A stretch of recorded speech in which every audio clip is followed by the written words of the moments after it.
We're in Barry County, Michigan, USA. I'm standing on a residential road that is also used for cattle and corn farming that was made with Perma-Zyme about 2 months ago.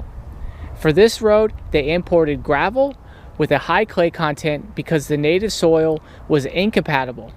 Typically, a road like this would have been stabilized with mag chloride, which requires a lot of maintenance, or the pricey polymers.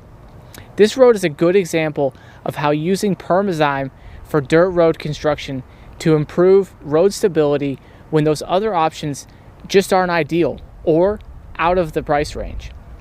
It has already rained here and had temperatures below freezing since this road was built, and the road has held up very nicely. As you can see, vehicles traveling are able to travel at a good speed with minimal dust kickup and minimal rutting. One of the biggest benefits Barry County is going to see in the years to come with this road is that it will remain in good condition with very little maintenance needed.